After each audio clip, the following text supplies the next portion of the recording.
এখন বাজে সকাল 7:30। আমি সকালে উঠেই আগে কিচেনটা পরিষ্কার করে নিয়েছি, কারণকে বাসনগুলো সিঙ্কে রাখা ছিল, যেটা আমি করি না।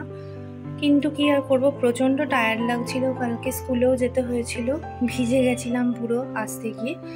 তাই এসে রাত্রেবেলা খাওয়া দাওয়ার পর আর বাসন মাজা হয়নি।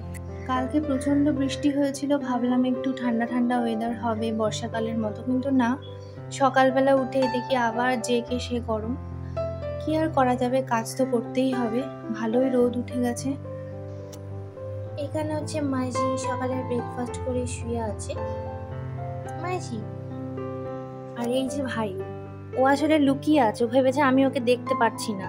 আসলে সকালবেলা মাঝে মাঝে আমি টয়লেট ওকে নিয়ে গিয়ে পাটা ধুয়ে দিই, লিটার বক্সে যেহেতু যায়, কিন্তু ও সেটা একদম পছন্দ করে না। ভাই, তোমাকে তো মাম্মা দেখে নিয়েছে, ভাই তুমি কোথায় লুকাচ্ছ? আমি তো দেখে নিয়েছি। তো কাজ করতে করতেই দেখলাম বাইরে আরো রোদ বেড়ে গেছে। গরম যাতে বেশি না হয় বেডরুমটা, তার জন্য চেষ্টা করি সকালের দিকে যখন রোদটা হয় জানলাগুলো লাগিয়ে রাখার। বাইরের আবহাওয়া যেমনই থাকুক না কেন, প্রত্যেক দিনের কাজগুলো তো করতেই হয়। বিশেষ করে যেসব দিনগুলো বাড়িতে থাকা, সেই সব দিনগুলো তো বাড়ির কাজগুলো যেন আরো বেশি হয়ে যায়। সকালবেলা চা খাওয়ার পর সব জিনিস গুছিয়ে রেখে তাড়াতাড়ি স্নানে চলে যাওয়া, এটাই হচ্ছে আমার কাছে বেস্ট রুটিন।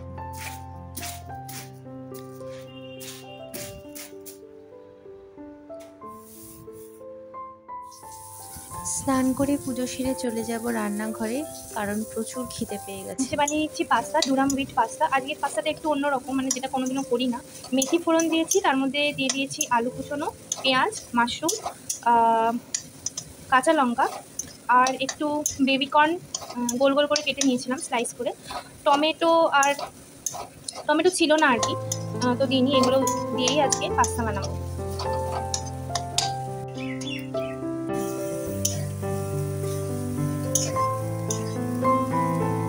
আচ্ছা, আগে পাস্তাতে কিন্তু আমি হলুদ দিয়েছি আর সর্ষের তেলে করেছি।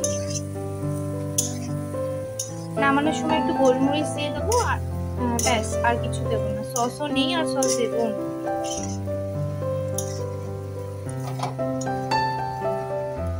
পাস্তা, চাউমিন এগুলো এমনই একটা জিনিস, তো আপনারা অনেক রকম রেসিপি করেই বানাতে পারেন। তো প্রত্যেক দিন আমি একরকম করি, আজকে একটু আলাদা ট্রাই করলাম।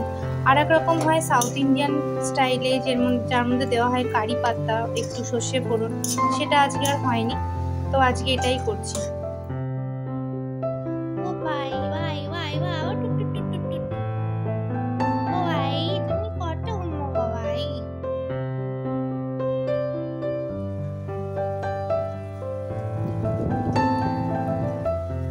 ব্রেকফাস্টটা হেভি করেছি বলে লাঞ্চে খুব একটা বেশি কিছু করিনি।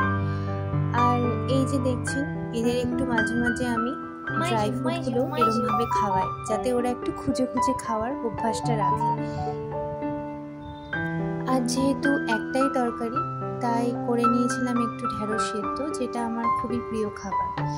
তাড়াতাড়ি লাঞ্চ সারা হয়ে গেলে আমি নেটফ্লিক্সে কিছু না কিছু একটা দেখেই নিই, ভালো লাগে মুভি দেখতে ছুটির দিনে। তারপরে আমার তো প্রচণ্ড ঘুম পেয়ে যায়। এই যে ভাইউ আর মোজেসকে দেখে তো আমার আরও ঘুম পেয়ে যায়। তো এখন আমি ভাইউ আর মোজেস একটু দুপুরবেলার ঘুম দিয়ে নেব। তো আজকের আপনাদের সাথে আমি সকালের আর দুপুরের রুটিনটা শেয়ার করলাম। সবাই ভালো থাকবেন, সুস্থ থাকবেন, আবার দেখা হবে।